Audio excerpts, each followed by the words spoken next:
የታመሙ ሰዎችን ከማንኛውም አይነት ደዌ የሚፈውስ ጣፋጭ ሽቱ ከእረፍቱ በኋላ ከቅዱስ ሥጋው እየፈሰሰ ብዙ ድውያን የተፈወሱበትና አሁንም ድረስ በዘመናችን የሚፈወሱበት የከሃዲው ንጉሥ የመክስሚያኖስ ወታደር የነበረና ጌታዬን ክጄ ለጣዖት አልሰግድም በማለቱ ወደ ሶርያ ሀገር ወደ መኮንን አንጢያኮስ የተላከ በእግሮቹ ውስጥ ረጃጅም ችንካሮችን ቸንክረው ደሙ እንደ ውሃ እየፈሰሰ እያስሮጡ በመውሰድ በብዙ ሕማም ያሰቃዩት የአንጢያኮስን ትእዛዝ አልቀበልም ለረከሱ ጣዖታትም አልሰግድም ብሎ በድፍረት በመናገሩ ምክንያት በጥቅምት 10 ቀን አንገቱን በሰይፍ ተቆርጦ በሰማዕትነት ያረፈ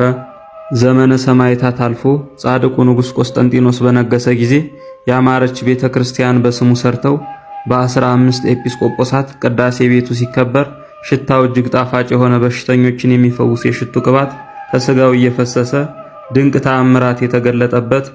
ሰማዕቱ ቅዱስ ሰርጊስ ህዳር 19 ቀን ቤተክርስቲያኑ የከበረችበት ዓመታዊ መታሰቢያ በዓሉ ነው።